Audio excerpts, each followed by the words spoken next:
Okay, hello everyone. I hope you have your teas and coffees at the ready because we are starting right now. So thank you for participating in this webinar, A Toilet in Every Compound, what we've learned so far from Kumasi and Accra. My name is Sam Drabble. I'm Research and Evaluation Manager here at WSUP, and I'll be moderating this discussion.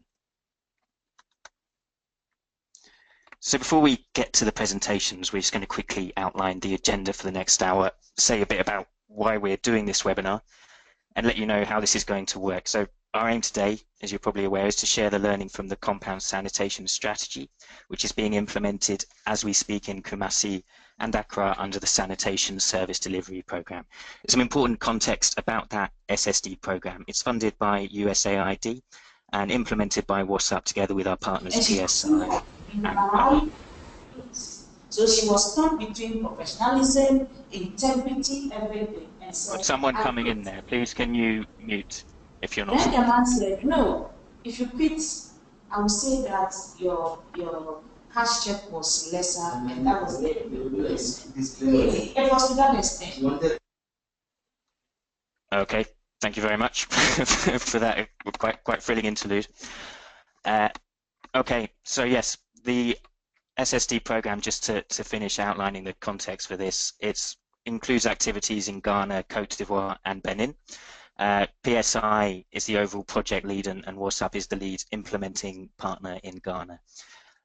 Now, before we start, I wanted to make something clear. We use the word learning a lot in this sector, but today really is about the learning, both in terms of the opportunities we've encountered and of course the challenges too. You'll see today that urban sanitation is a complex space. The strategy you'll be hearing about is still in the early stages of trial and adaptation, and this session is very much a two-way knowledge exchange. Unfortunately for you as participants, that means we aren't inviting you just to sit back, relax and digest your lunch. We want you to send us your questions, comments, insights and experiences, whether that's from Ghana or wherever in the world you are. You can reach us at any point in the next hour through the question box in the bottom right corner of your screen. And following today's session, we'll produce a summary of the comments we've received. We'll share that with all participants by email. We will attribute comments in that summary unless you tell us not to. So just to emphasize again, this is your chance to contribute to the strategy, so please do let us know what you think. Okay, that's my spiel over, so let's move on to the agenda. First, you're going to hear from Mikhael, WSUP's head of sanitation based in London. In fact, he's sitting just 2 meters away from me right now. George has been closely involved in the development of the strategy from the outset, and he'll give us an overview of the strategy and high-level learning so far. From that point, we're going to focus in on one of the biggest challenges we and many other WASH organizations face when designing and implementing sanitation programs. That's promoting access to finance. First, we'll cross over to Kumasi to hear from Romeo Kettey. He's project manager with WSUP Ghana, and he'll be talking about the approach to financing compound toilets under the SSD program. And then Richard Amaning will talk us through SNV's experience of commercial bank and microfinance institutions to promote WASH financing in Ghana, including in Kumasi under the SSD program. So we'll have time to put some questions after each of those presentations, of course, so do send those through. A lot to get through, so I'm going to hand over to George now. George, you have about 10 minutes.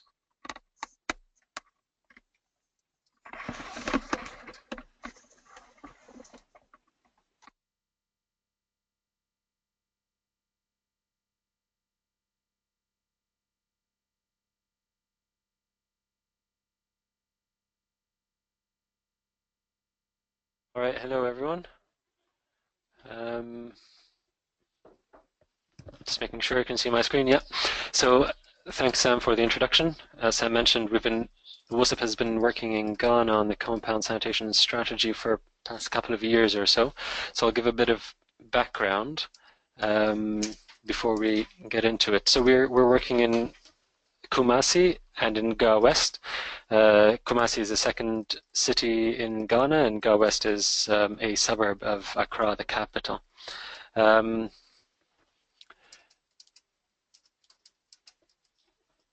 Just trying to be able to see the screen here. So just briefly, in general, the access to sanitation in Ghana is about 15%. In Kumasi, if just as an example to be specific, it goes up to about 20%, and that's mainly because a lot of people used shared sanitation facilities, and we'll talk about that a bit further down. Both in Kumasi and Ga West, WSUP has been working across the sanitation chain. On toilets, we've been looking at household toilets, so that's individual household toilets through Clean Team, which you might have heard of before. It's a service company that provides container-based toilets. We've also been looking at compound toilets, and we'll define that in a little bit, and also public toilets.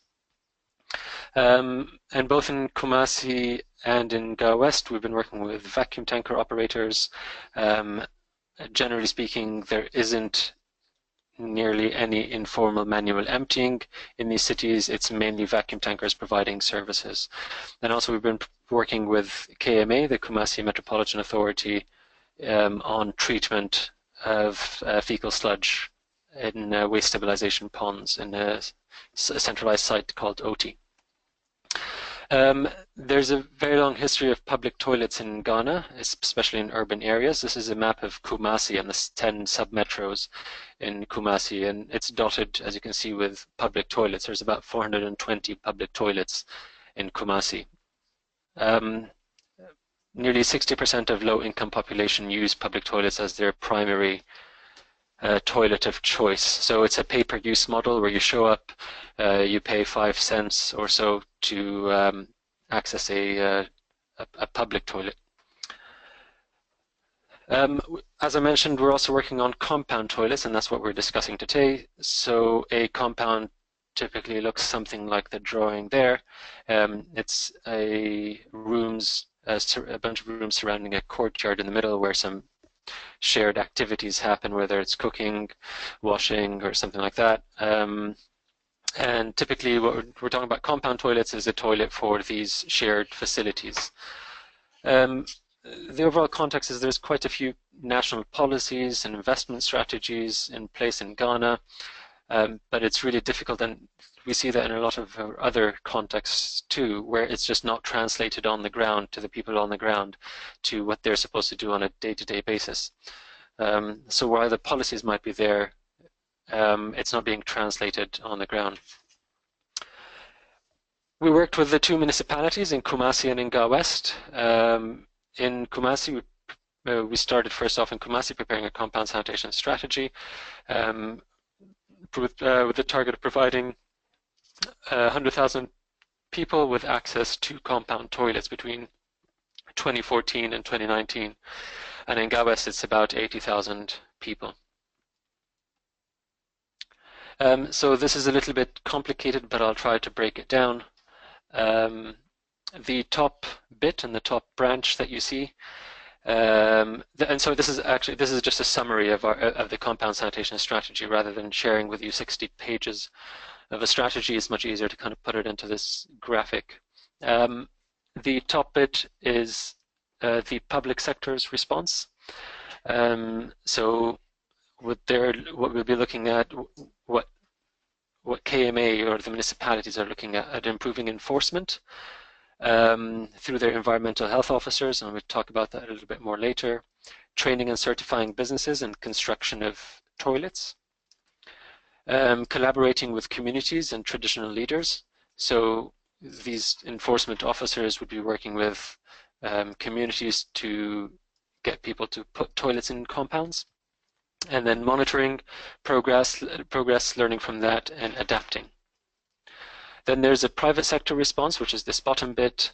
We're looking at improved demand creation, so increasing demand for toilets, making sure the appropriate products are imported into the market. If we are looking at as one of the selection of products, it's not just imported products, but that's one of them. Looking at supply chains, improved distribution. Looking at making sure the products that are being provided are customer focused. This is what customers are looking for. This is what they can afford and the design that they're interested in. And then the last bit is around financing, which again we'll discuss later on. Other co-panelists will focus on. So this bottom sector bit is the private sector response. The top one is the public sector response. And then what we're also doing is supporting the municipality to improve improve financing of sanitation. We are supporting them increasing revenue from property rates or property taxes, which is a completely non-typical sanitation activity.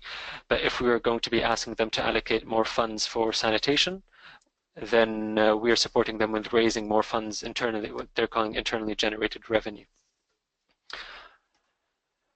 A quick progress to date.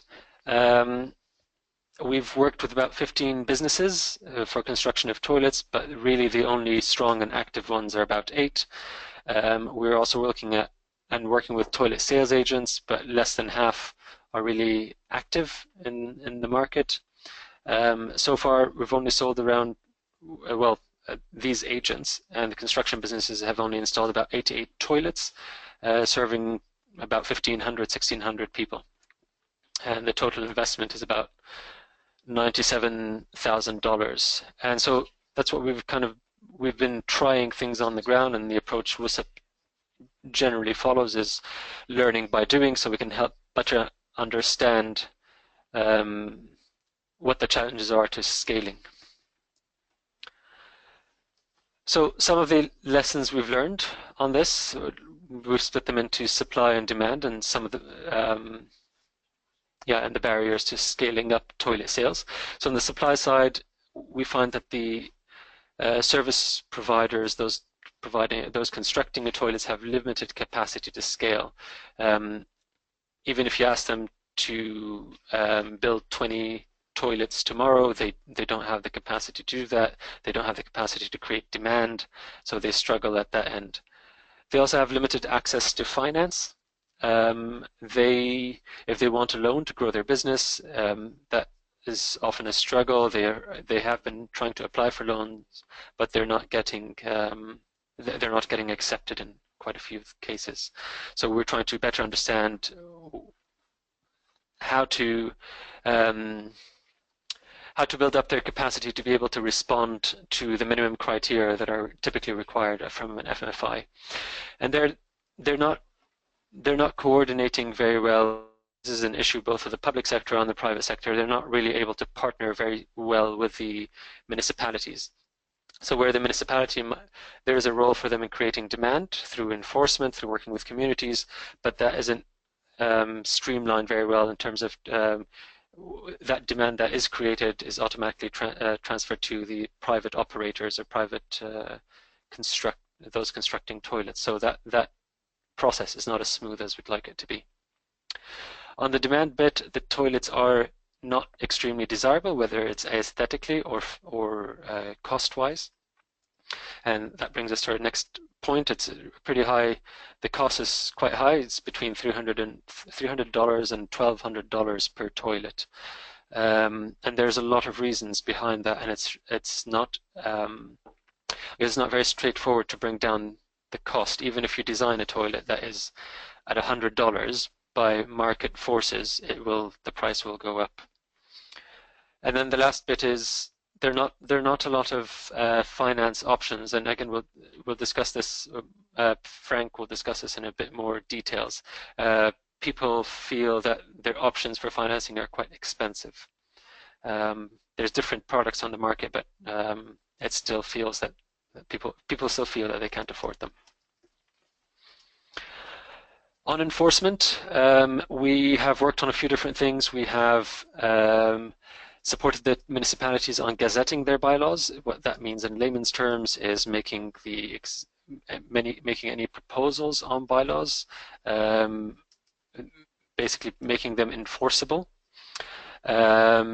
We have tried to simplify the enforcement management model. So what is the process that an environmental health officer would typically follow, from whether it's going in the direction of a positive enforcement of giving customers information about where they can get a toilet, where they can get financing, what are the steps required, what are the options, or whether if it's negative enforcement, going through a process of letting them know there is a bylaw that is in place. This is the consequence of not getting a toilet, all the way down to prosecution, if that is necessary. And then training.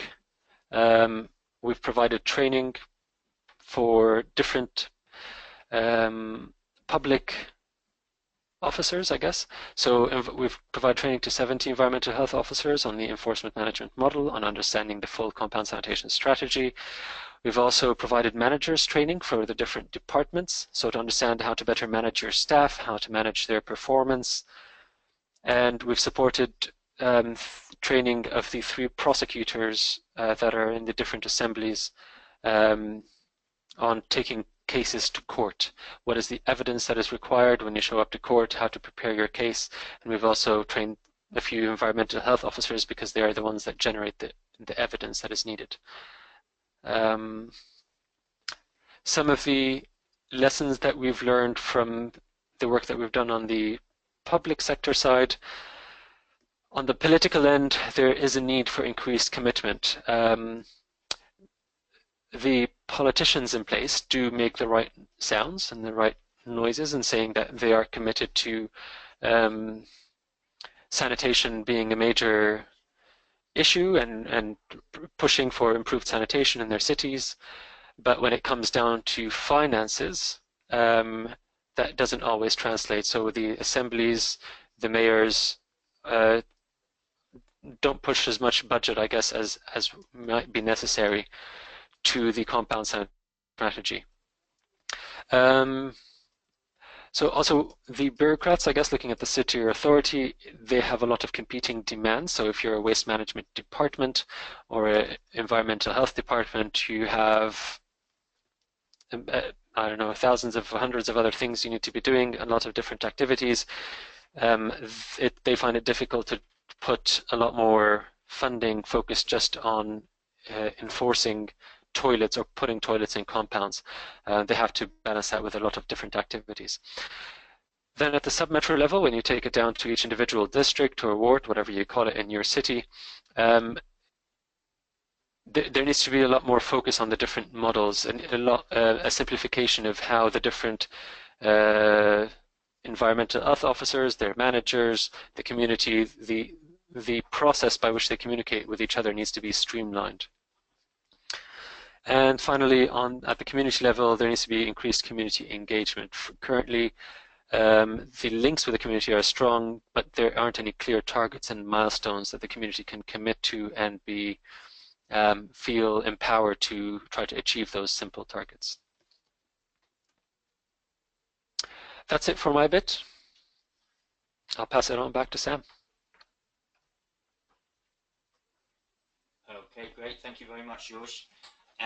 Before we get to questions for you, I just wanted to address a couple of logistical points. So a couple of participants have asked why their microphone is...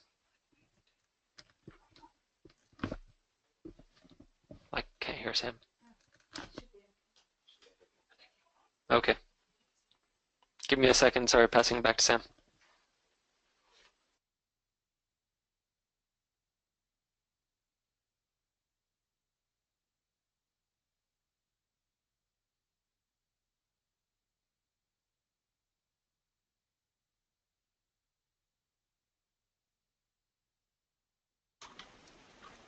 Okay, thank you, George. Can you hear me? Okay. So before we put some questions, George, and then go over to Frank for our second presentation, I'm just going to address a couple of quick logistical points. A couple of participants have asked why their mics are muted. So we have over 100 people online. Unfortunately, we can't open this up to everyone, or it'll be a technological nightmare. So that's why, unfortunately, we have to have mics muted for participants. And also to reiterate, if you want to send a question to one of our presenters, you can do that. There's a box on the right-hand side of your screen that says "Enter a question for staff." So please submit questions there. So before we go to Frank, a couple of questions that we've received that I'm going to put to George. First question from Abdul Nashiru Mohammed. So hello, Nash. Nash asks, knowing the challenges associated with working with government on such initiatives, have there been any significant variations between the plan and actual, and what have been the implications? So I think the question there is, 2 years into the strategy, how has it evolved? How have we responded to setbacks, and how has the action plan changed in the period so far, which is a super relevant question. And from Gary Rawlins at NetAim UK, who asked about replicating the strategy in other cities in Ghana. With the program underway in the Accra and Kumasi areas, when can you envisage it being rolled out throughout other areas in Ghana? So George, I'll put those two questions to you.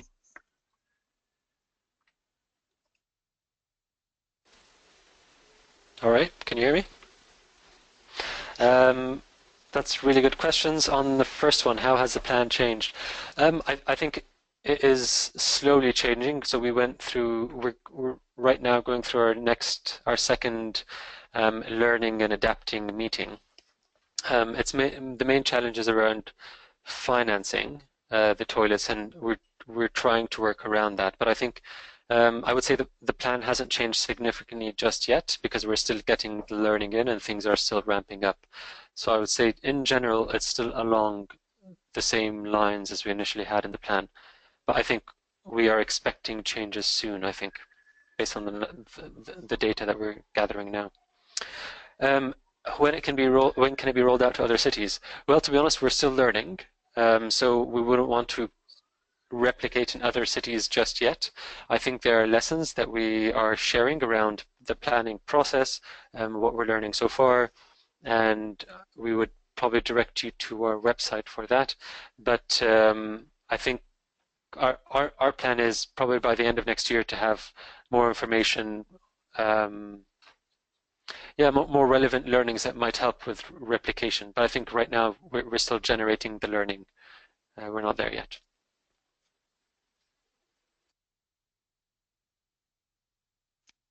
Okay, thank you very much. We've got a number of other questions which I will hold until we've had the next presentation. So I'm going to hand over now to Frank Romeo Kettey.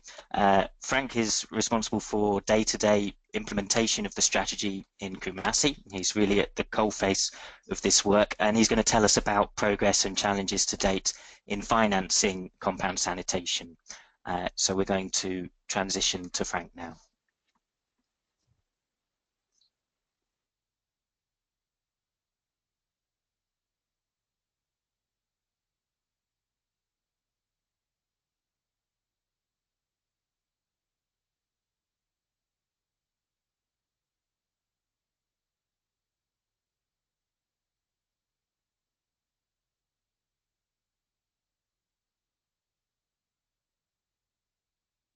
Okay, Frank, you can go ahead.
Okay, we're having some technical difficulties here in picking up Frank's sound, so bear with us for a moment.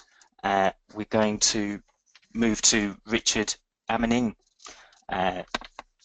So Richard is going to give us a third-party perspective on the issue of wash financing in Ghana. So Richard, if you can hear me, we're going to connect to your screen now. There might be a small delay for participants whilst we connect to Richard's screen.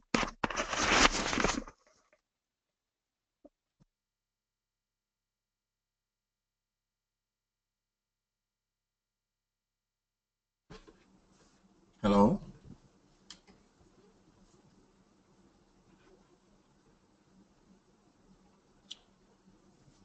very good afternoon to everyone.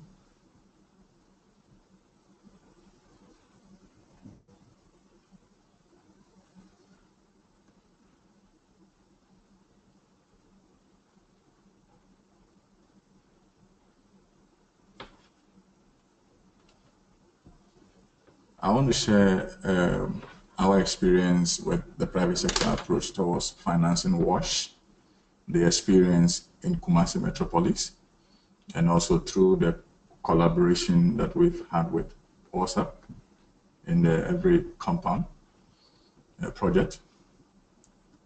Basically, SNV, the Netherlands Development Organization, the Ghana office,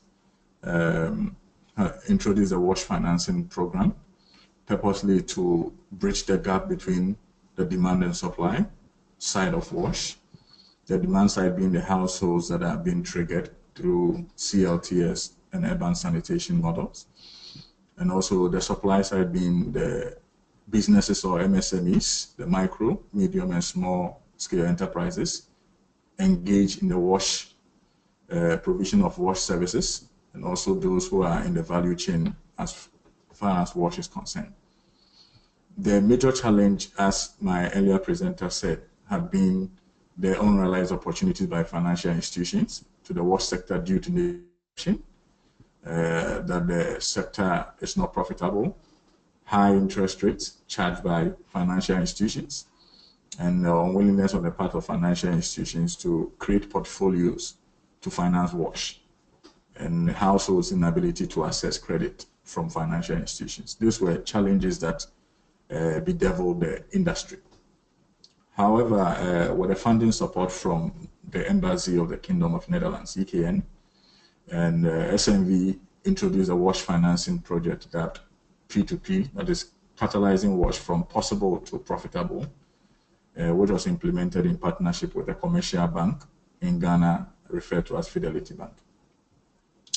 The overall goal of the project was to scale up access to WASH services for households and also business that are involved in the provision of WASH services, and also those that convert WASH products into other meaningful value chains.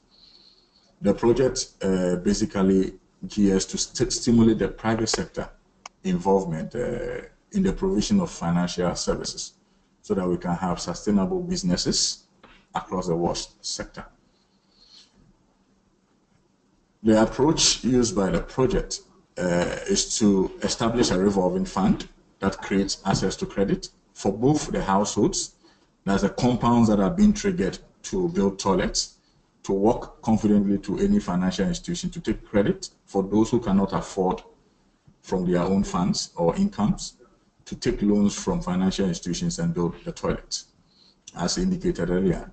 So per the fund structure, as you can see on my left-hand side, is that the SNB receives the funding from the donor, that is the Embassy of the Kingdom of Netherlands, and then invests into a revolving fund which is managed by a commercial bank referred to as Fidelity Bank.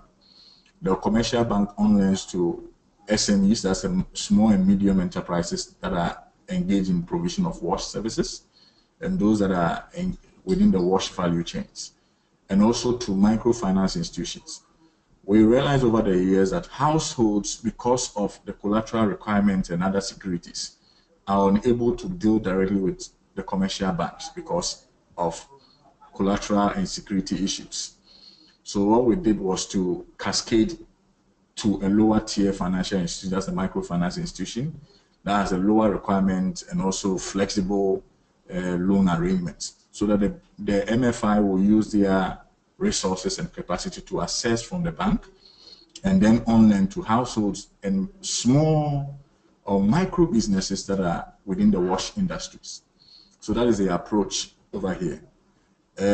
We complement the loans with capacity building for the SMEs and also for the micro businesses, so that apart from assessing the loans, they are trained in terms of how to manage the business so that they can be viable and sustainable even after the program. As indicated, the target beneficiaries are the microfinance institutions, the WASH SMEs, the WASH micro businesses, and the households. The households are the core to the project. They are the primary beneficiaries. Basically, we have three types of lending products that we have developed and rolling out. The first product is what we refer to as a dealer financing product, purposely towards construction of household latrine. And this is where we have effectively collaborated with WSUP in trying to finance all the households and compounds in Kumasi that has been triggered who do not have access to capital to build the toilets.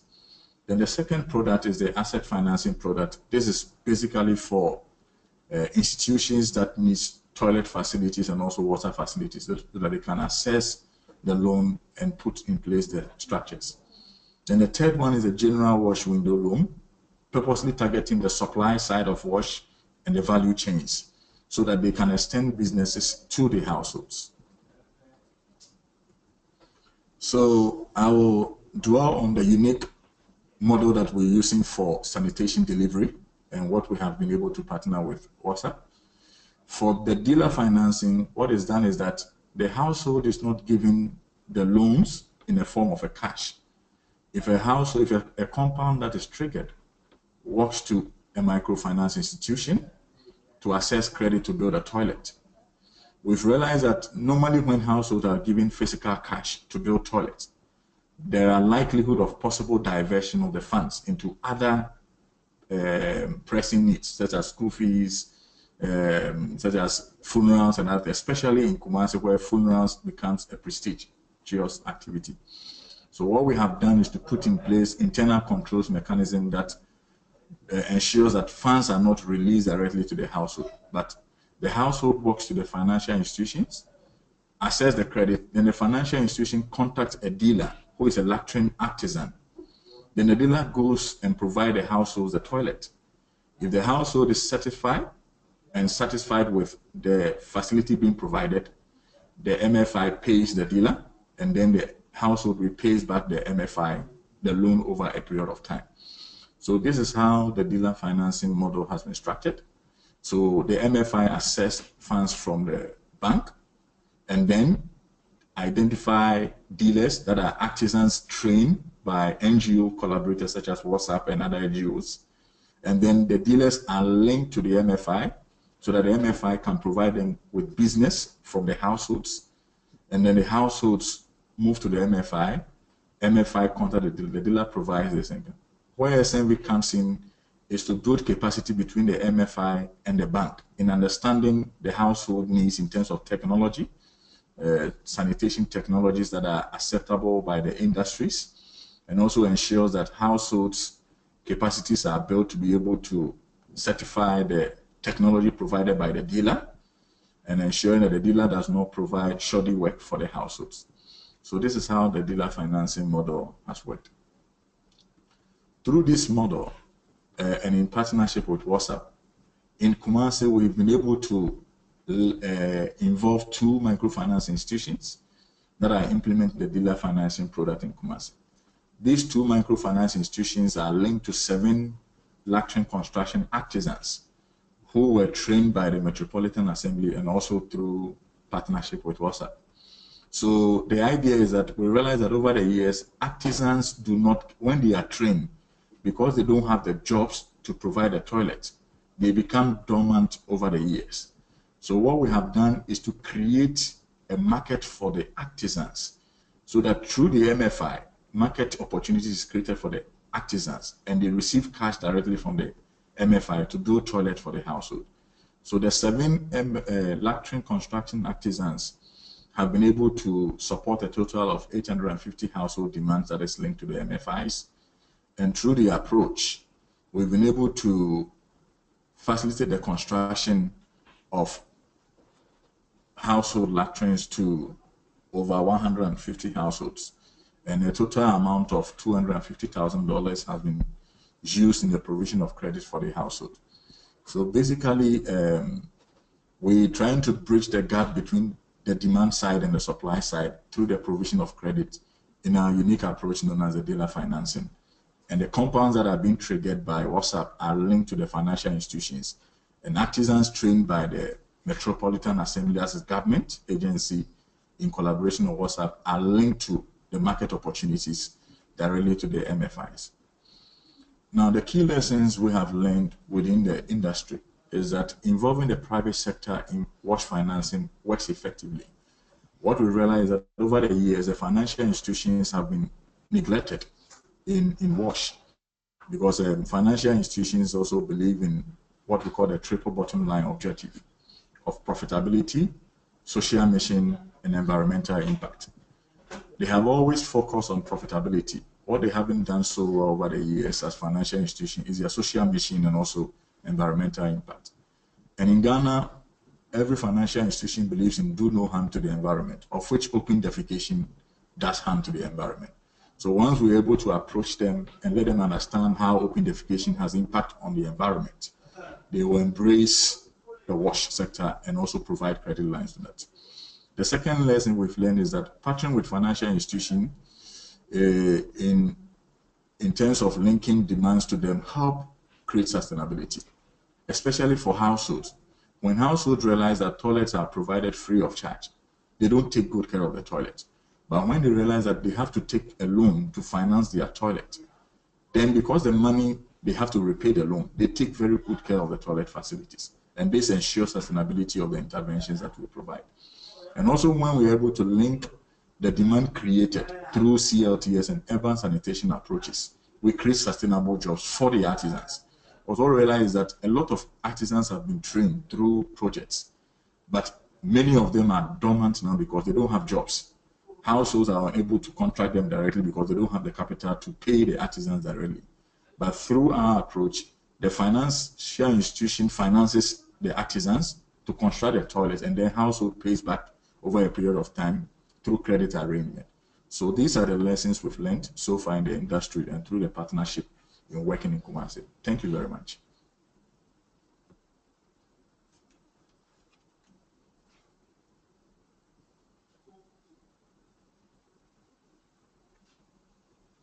Okay, perfect. Thank you so much, Richard. Thank you to participants as well for bearing with us through those technological challenges. So I've got some questions to put to you, Richard. First of all, from myself, if I can play devil's advocate, so your lessons learned slide is very positive around involving the private sector in financing, which is great to hear that positive perspective.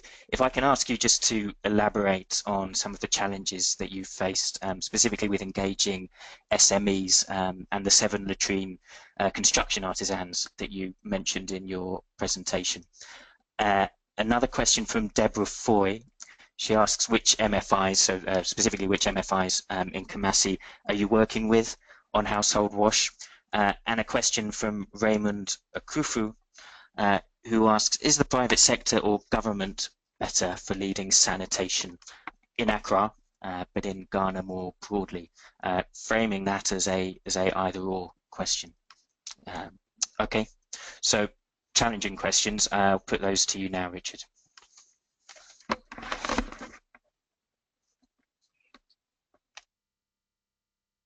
Let me start with the MFIs that we have partnered with that are working in Kumasi. The first MFI is Price Capital Microfinance, that is in Kumasi. The second MFI is Pathway Microfinance, also in Kumasi. These are MFIs that are solely working on the dealer financing program, purposely for financing the construction of toilets. We have also other MFIs in Kumasi that are also doing the other wash products, such as Odotobi Rural Banks. We have 2 rural banks that are in Kumasi, and then Right Trust Microfinance also in Kumasi, implementing other wash financing interventions. Then on the challenges that we have faced in terms of engaging the SMEs, is that it has to do with SMEs over the years have perceived the banks to be a bit exploitative, that is high interest rate charged by them, and then not believing in banks because the banks, they feel that the banks do not understand what they do, the work they do. From the side of the banks also perceive the SMEs not to be that attractive because their work and their capacity to repay loan is not there. They perceive the SMEs not to be liquid because the business they do not bring in a lot of funds. The cash flow is not that attractive. They also perceive the SMEs not to have good records management, and also in terms of governance structure, not well structured within, because most of the SMEs are owned by individuals. They are operating on sole proprietorship.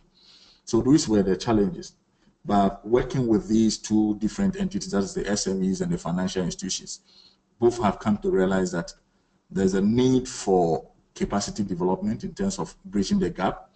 And also most of the MFIs that are working now have realized that the SMEs engaged in WASH are more liquid than they perceived. And they are now embracing and running after them because they realize that there are more business opportunities working with the private sector in the WASH and also helping them grow so that they can become their lasting customers. So these were basically the challenges that they encountered. Then our approach has been more of a private sector-led approach. We are not using the government-led because what we are doing is to provide financing for the private sector. Because we've realized that over the years, we've provided grants and a lot of free things, and this has not become sustainable. But the project is geared towards taking a private sector initiative in the sense that we want to stimulate the private sector where financial institutions can lead in providing access to credit for SMEs that are engaged in provision of WASH services. And then through their strengthened capacity, SMEs can then provide very good services to households in the form of toilet provisions, water, and also hygiene services.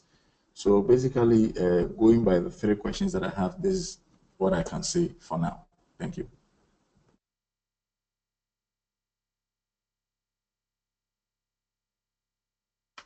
Okay, fantastic. Thank you, Richard. We have a lot more questions for you. We're going to try and take some of those at the end of the webinar when we have some more time for discussion.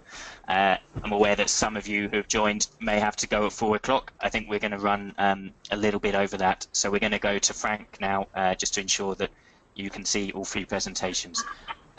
So Frank, we're going to try this again. I'm going over to you now. Yeah. Hello, can you hear me now?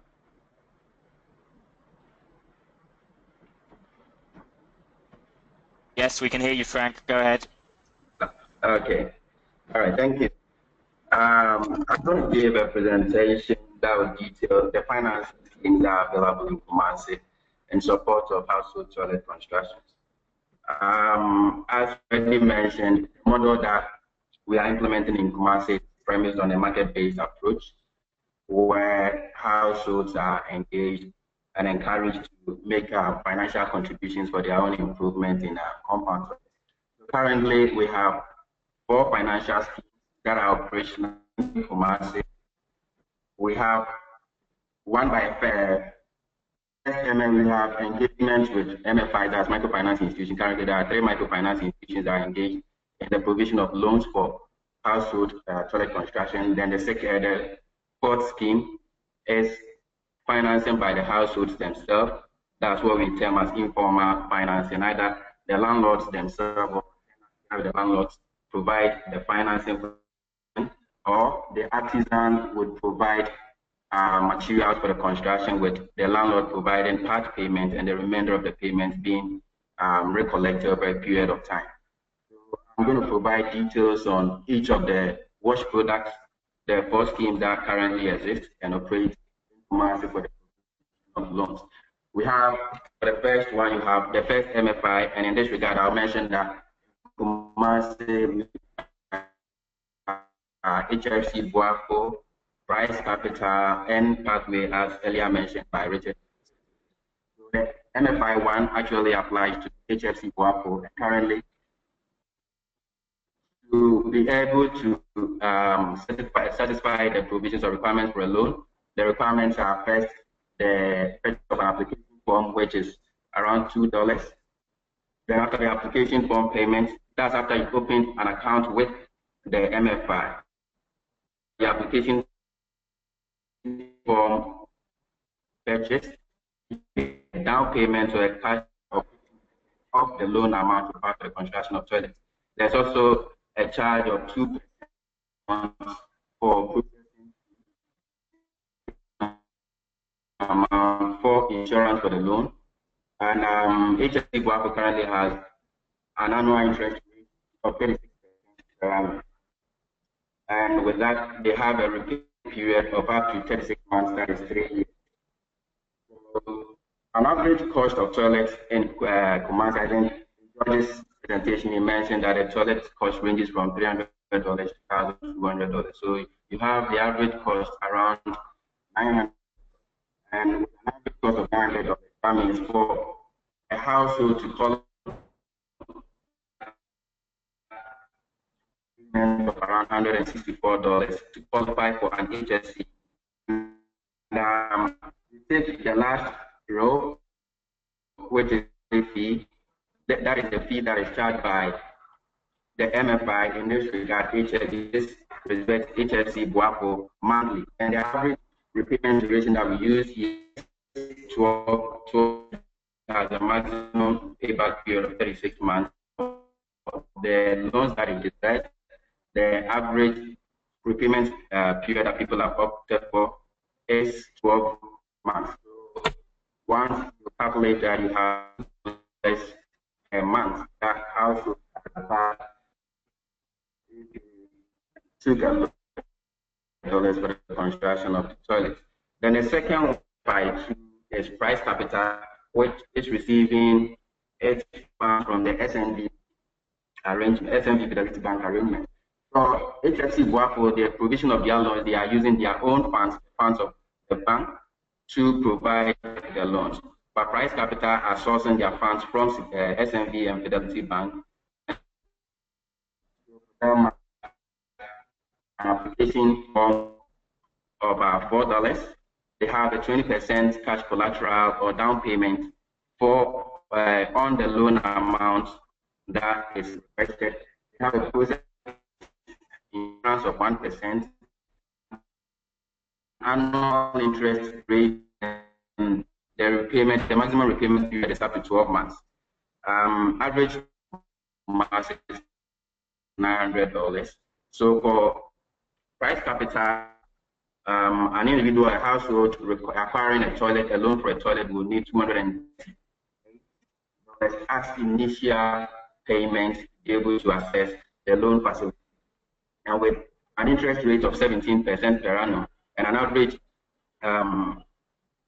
payment period of 12 months, you have $88 per month that each house that's acquired the loan would have to pay.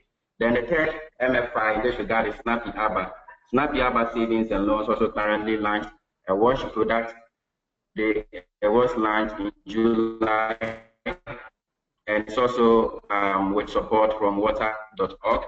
So Snappy Abba in this regard is also not using their funds as HFC Buapo, but with a donor-funded support. So on that, they also have a charge of $1 for the loan form, 10% down payment. So in this case, Snappy Abba has the least percentage in terms of the amount charged collateral that has to be deposited to the loan. Processing fee for Snappy Abba is 1.5%, insurance fee 1%, then the annual percentage rate, the interest rate is 16% per annum, and it has up to 24 months as the maximum payback period. With an average toilet cost of $900, you need an initial payment of $114. As a monthly average fee of $87. That is using the same 12 months payback. And I mentioned there's also a fourth one, which is financing by the informal sector. That is informal in this regard applies to either the landlord putting up full funding for the toilet construction, or the landlord putting up part payment for the construction, and that is topping up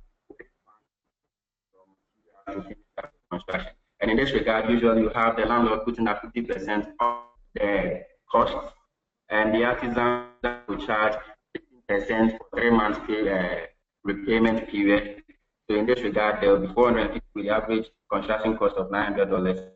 There will be $450 upfront payment by the landlord, and $400 together with the 15% interest will be recollected by the artist period of 3 months. So basically, these are the financing schemes that are in operation in Kumasi regarding household toilet construction. On the next slide, I would like to talk about what each of the MFIs and the financing schemes currently involved have given in terms of results. You have total value of total toilet constructed by HFC, and this number actually applies to both Kumasi and Ga West. 23 toilets constructed so far by HFC Boafo loan, and the value of the loan given is $31,261. Default rate at this moment, any issue from HFC on default on the loan payment. Then MFI2, that is price capital. Price capital just started its loan disbursement in July, which was there was a pilot for 10 loans, which started with just Richard mentioned. They've just received the larger tranche of the funds. They are currently disbursing the larger tranche aside the 10 that they started the pilot with. So loans have been disbursed to houses for the construction of toilets, with $300 in terms of the value of the loans, with 0% default rate. And I must add that these figures are figures that the figures provided are figures as of August 2016, as we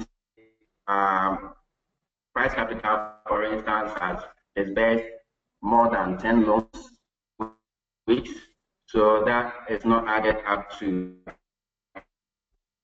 And for the informal sector, currently we have the informal sector accounting for most of the toilet construction to about 60 Kumasi and Ga West, with a total loan value amount in terms of the construction totaling $59,000.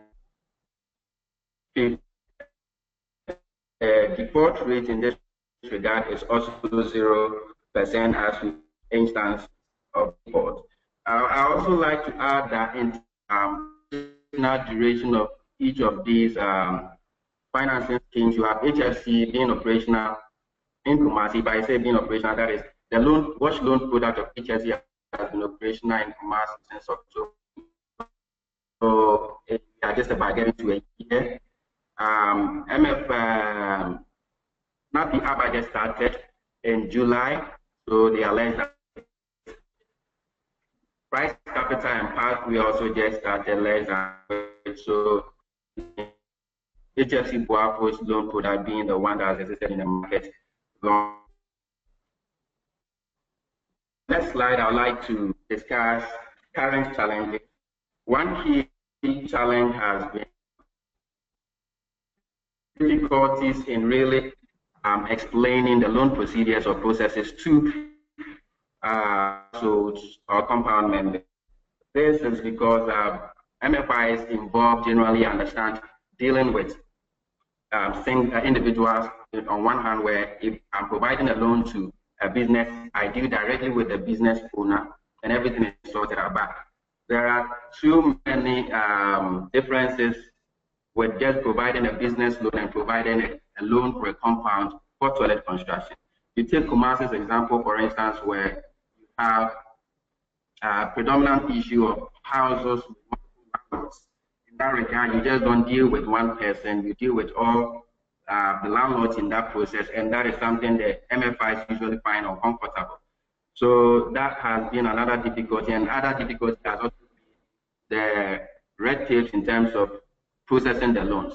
We've had instances where clients have dropped out because they felt they were frustrated by the processes. Again, another challenge has to do with the challenge of low-income communities unable to easily access finance. And I mentioned this because you take most of the low-income communities in Kumasi, for instance, you have houses that have existed, over half a century. You have other houses, these are old houses that it's difficult to show documentation or lease or any other allocation papers for. And these are requirements that the MFIs constantly are, asking for. And this, for instance, has been a deterrent for most houses where they feel, I'm ready to take the loan. I've shown you the process of, going to repay for the facility. So if you are asking me of papers for documentation for the house, then there's always a with that. These are some of the challenges that really MFIs feel it's always difficult getting to serve low-income communities because the default, the potential threat of default is always high with low-income communities or houses. So those are some of the challenges that currently are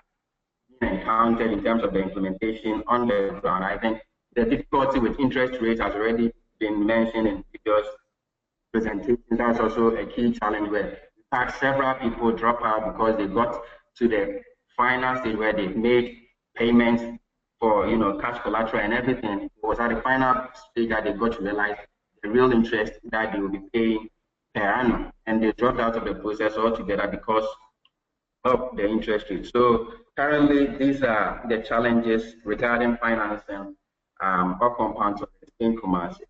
And notwithstanding the challenges, we feel there are opportunities. And the opportunities I mentioned here, for instance, are MFIs increasingly realizing the need to reach out to low-income communities. For instance, I mentioned the difficulty with multiple landlords, for instance, the difficulties with houses without documentation and all. And we've gotten to a stage where MFIs realize you could get multiple landlords to swear on affidavit, sign, just to say, signify their consent for the construction of the toilet in the house. In that same regard, you could also get landlords to sign affidavit just to show, even if they don't have the representation for the house, that could stand for documentation needed for loan processing. So gradually, we are scaling that challenge or difficulty. Again, there's also increasing interest from private investors, for instance. As we speak now, currently AMA is engaged with public latrine operators who the Assembly already has a contract with in terms of operating public Metropolitan Assembly. So a proposal has been made to the public latrine operators so they could invest in compound sanitation, that's getting toilets in every compound, and then recoup their investment over a period. These negotiations have actually reached a higher extent where the PLB operators or public latrine operators have really expressed higher interest in participating. We are actually at a point where the Assembly is putting up MOU, then proceed to developing or drafting contracts with the PLB operator. So all these are opportunities that are available that we feel once these opportunities are harnessed or come into play, we are going to have a higher uptake in terms of the number of people raised with compounds. Again, we also would mention the growing commitment from the municipal assembly, for instance.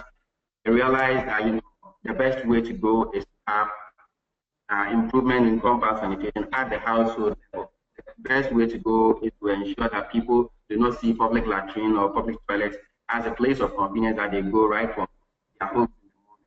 So there's increasing commitment from the assemblies to ensure that there is progress. So these are some of the opportunities that we feel, notwithstanding the challenges that we currently face, there are still greater opportunities that we can harness for improvement in compound sanitation. That is the end of my presentation. Thank you.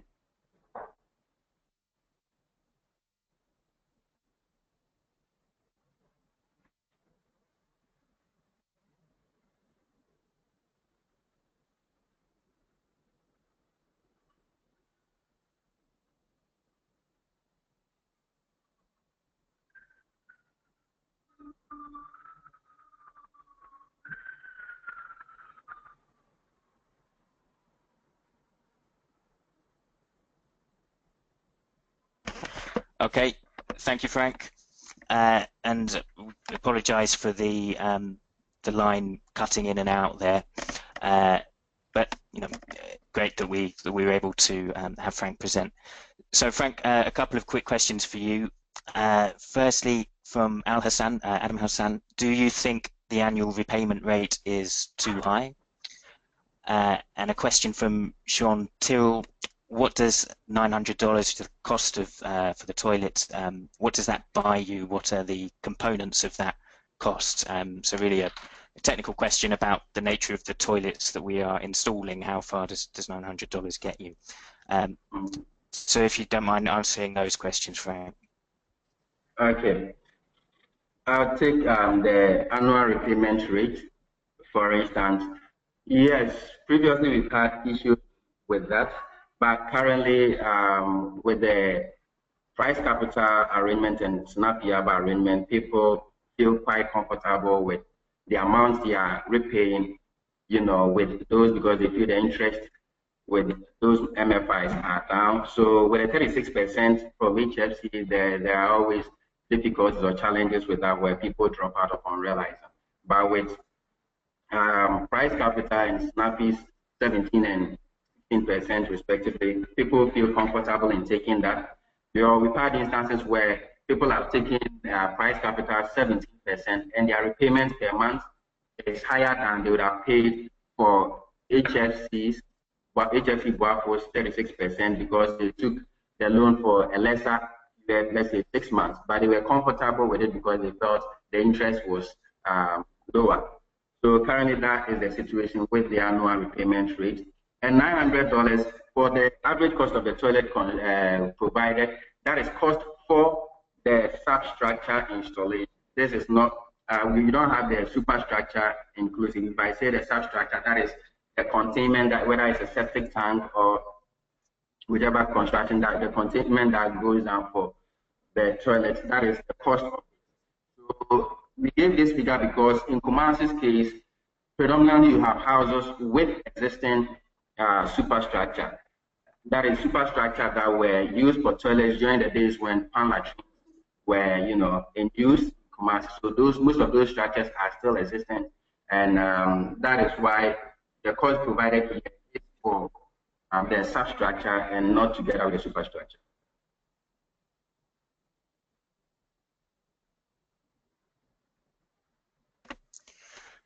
Great, thank you, Frank. One more question. I'm going to ask you to keep the response brief, unfortunately, because we're running out of time, and we still have some questions to put to Georges and to Richard. So final question for you, Frank. How common is it for landlords and tenants to share costs? Thank you. I think it's common now. Initially it was difficult, but now it's common because landlords have been, through the engagement, they've been made to understand that the property is theirs. If a tenant transform the tenant. So what would help is whatever the tenant contributes in terms of payment for the facility, it then translates into a rent advance for the tenant. And once the tenant gets to realize that payment for the toilet is just payment for his or her rent, they are comfortable.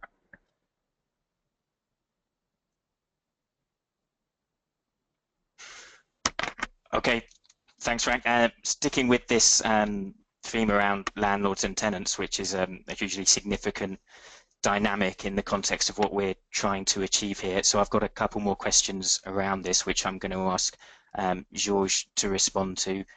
Firstly, to clarify if we are always working with tenants and landlords in this compound sanitation strategy work, and also to what extent the strategy differs where we're dealing with compounds with a live-in landlord versus an absentee landlord. So if I can ask you to respond to those, Georges.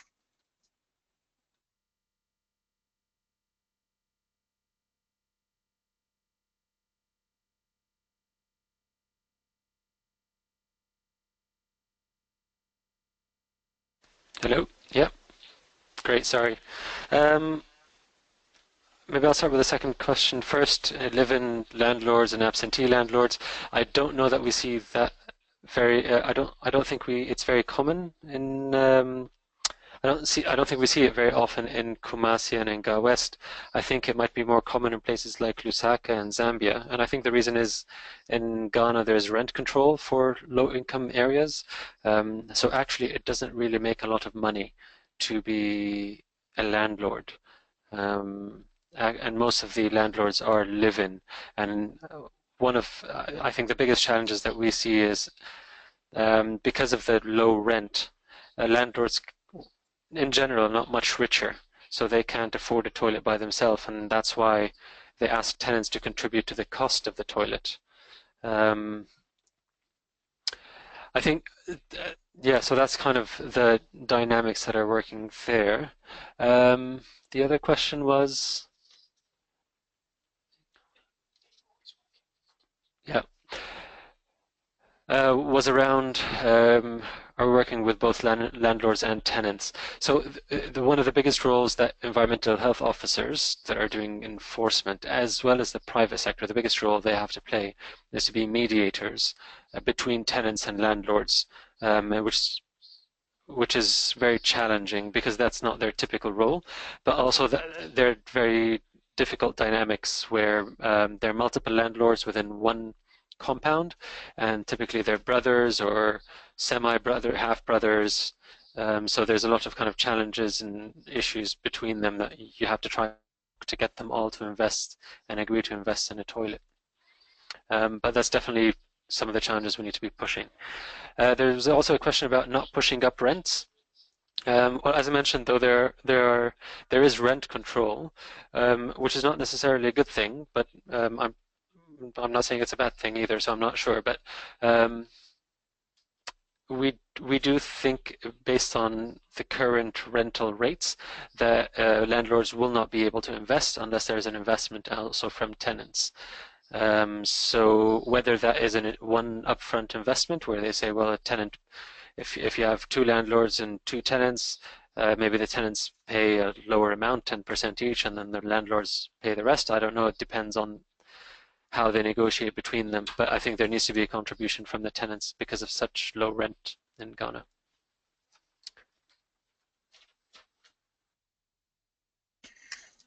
Thank you, George. A couple more questions.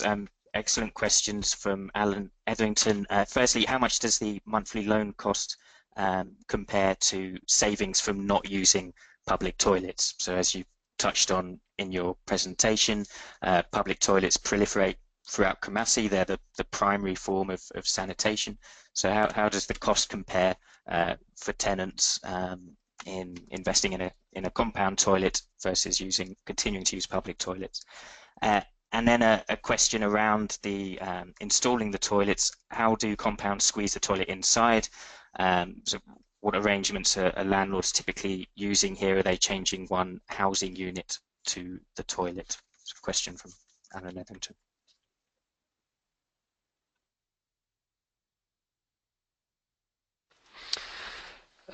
Great questions.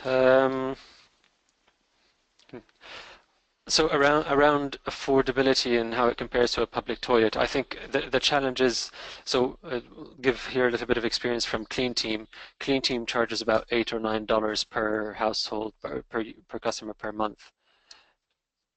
Yeah, so if you know about, I don't know if you've heard of Clean Team, maybe let me explain context a little more. Clean Team is a container-based toilet service. It's a separate company. They're working in Kumasi. They provide you with an indoor toilet, an indoor household toilet, but it's a service. It's a small plastic mobile toilet. So yeah, they charge about $8, $9 per month, and comparatively speaking, a typical house of 5 would maybe pay about $15 a month, and when they want to access a public toilet, and sometimes all the way up to 30, depending on the size of the household and the type of toilet they use. But it's still quite a challenge even to charge $8 per month, and especially when you charge it at once. And I think it's just about being able to, it's much easier to afford a 5-cent charge once a day than to pay for $8. So the challenge is, how do you make those payments much smaller, much more affordable? And that's why we're engaging MFIs, but that's still quite difficult when you compare it to, so that there needs to be savings up front before you invest in these toilets and before you take a loan. So that is quite a significant challenge. The other question was about space for toilets. That is always a challenge, something that is raised, but within the compounds that we're working in, they always seem to find areas. I don't know of any compounds that have had to knock out a room to make space, but typically they might have had pre-existing toilets that weren't being used, or they had shower rooms, or they just had extra space. But before, when we were preparing the compound sanitation strategy, space was the biggest issue that was highlighted. Now it's more around cost and affordability.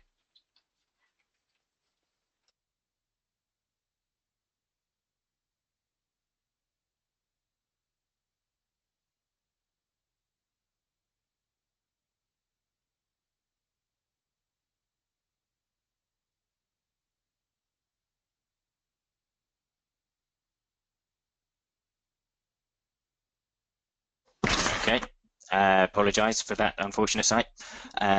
So a couple of questions around why are households choosing informal financing rather than MFIs?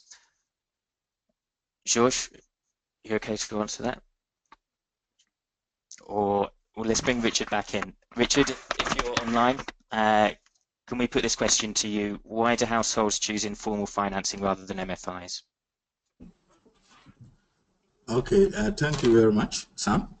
Basically, this had to do with the school of thoughts and the perception of some households concerning microfinance institutions or financial institutions.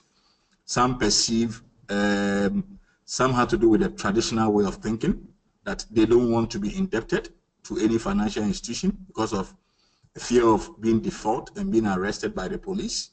Some feel it's an embarrassment to walk to a financial institution and say, I need a loan for a toilet. So for such households, they will want to save towards financing their toilet because of these perceptions. Others also feel that they do not see the need why and the boldness, confidence to walk to an institution to access credit. So it had to do with the perception around traditions in Kumasi. It had to do with issues bordering documentations. They feel that they don't have documents that will be required by the financial institutions. Then also some feel that the banks belong to certain class of people. They feel they are financially excluded. The banks belong to the elites and those who have been to school. So these are basically the reasons why some of the households prefer to use the informal way of saving rather than to walk to a financial institution to take credit. Thank you.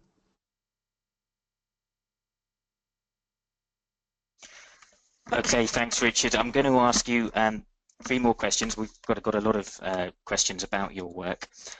Well, firstly, what is the interest rate charged by MFIs to households and by Fidelity Bank to MFIs? That's by Collins Anno. Is the commercial bank supposed to pay interest rates on funds from SNV? And if yes, how much? That's a question from Daniel Sarpong. And finally, what is the contribution of Fidelity Bank to setting up the revolving fund from Jörg Henkel? And also, how long is that revolving fund supposed to be available? That's a lot to throw at you at once. I'll let you take whichever one of those you want to, okay? So, Sam, in terms of the duration of the revolving fund is a 5-year project that is supposed to run from 2015 to 2019. So that's the duration of the revolving fund, a period of 5 years. In terms of contribution by the financial partner, Fidelity Bank is working on the project as a fund manager and also as a custodian. Fidelity is a partner to the project. They are basically contributing in terms of human resource and also in terms of using their existing credit structures to appraise all the clients, pay credit staff, pay all staffs that are doing credit assessment and appraisals of all the entities and so on. So what Fidelity derives from the project is an annual fund management fee they charge on the project based on loan disbursements they make within a year.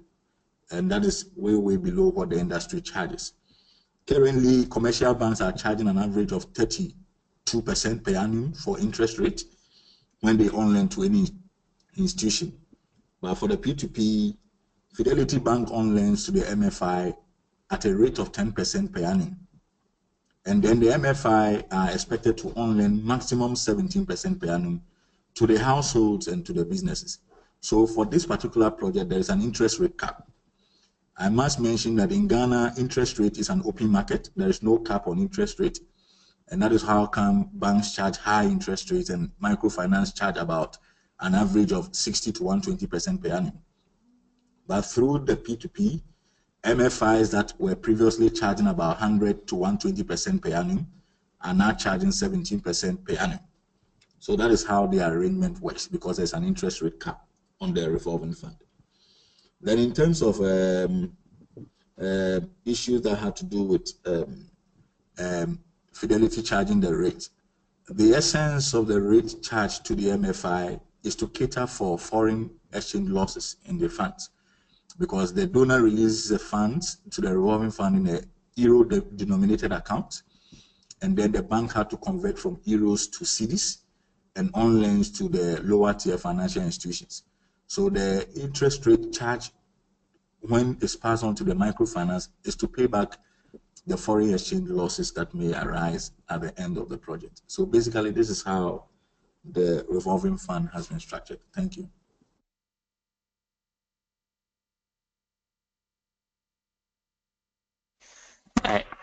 Excellent, Richard. Thank you so much for those very detailed and informative responses. We've got a ton of more questions to ask, frankly, but we're conscious of the time, so we're going to have to wrap this up shortly. But what we do commit to do is sharing a summary document with all participants in the next few days, where we will try to address as many of these questions as we can.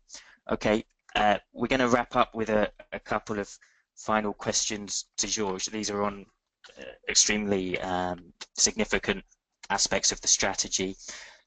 Firstly, a question from Ali Kettey: how pro-poor is the programme? Are those who can't access loans left out? And a question from Raymond Okrofu on the role of gender in the compound sanitation strategy. Over to you, George. Great, thank you. So yeah, really good questions. I think for the pro-poor, how pro-poor is the program? Well, currently the poorest of the poor, as I mentioned, use public toilets. And I think there's a lot of low-hanging fruit that we need to be going for. But everybody that lives in a compound is generally, well, not everyone, but most people living in compounds are generally classified as the worse off and the poor, but they're probably not there are a certain percentages as poorest of the poor. So what we're aiming for right now is the low-hanging fruit, and maybe at some point we will, if we are able to achieve significant results, then yes, definitely that's where we'd focus on kind of the bottom quintile, if I can say so. And in terms of gender, I think our understanding of our work in Kumasi and in Ga West is that women and girls are the ones that are really wanting a toilet, but they don't have the strong enough influence to purchase a toilet for their compound. And I think they try to influence within their own families and within the compound, but it's not as strong of a voice as we'd like to, and that's why we are, as part of the pillars of the compound sanitation strategy, is making the vulnerable, so whether it's girls, women, those that are less abled, is giving them a stronger voice. So that means the environmental health officers or a sales agent pushing that, kind of hearing their opinion, pushing that out a bit more in the discussions that happen within the compound when they're discussing whether or how they would get a toilet. So we are trying to kind of raise their voice, but I think that's always a struggle and something we're working on. I would just like to conclude with a question that was asked before about public versus private, and if we should be working with public or private. I think our overall strategy boils down to just a few things. So it's essentially engaging the community, connecting them with the public sector through an environmental health officer, and engaging the private sector to be able to increase but also respond to demand for toilets and providing the right products. And I think that general formula works well if you have the right enabling environment. Obviously in Ghana we're struggling to create that enabling environment, and that's the challenge.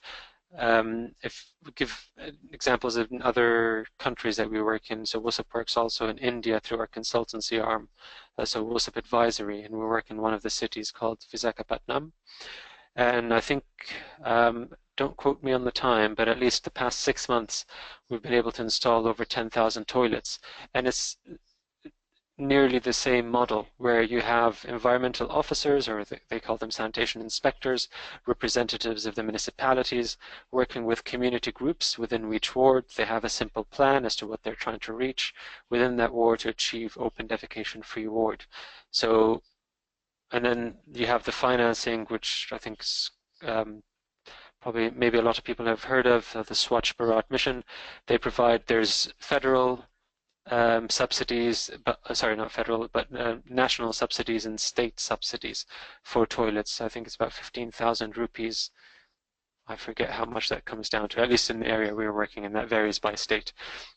But essentially there's a huge push and a huge political push to get toilets in compounds, and this is why I think it works a lot. It's a lot easier to get these things moving in a place like that. But in Ghana, we still find it a bit challenging, where politically there are words said around needing to get toilets in houses.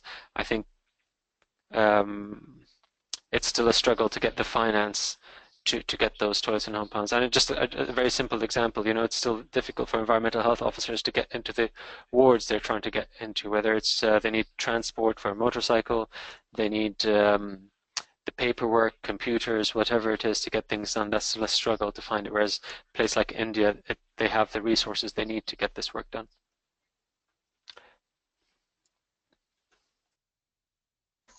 Okay, thank you so much, George, for that very thought-provoking conclusion, and thank you to everyone who has stayed on with us. So we're going to have to wrap up now.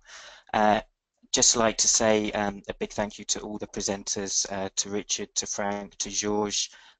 Also a big thank you to my colleague Rosie Renouf, who has been working tirelessly behind the scenes to make sure this webinar happened, and dealing very phlegmatically with some of the technical difficulties we've encountered today.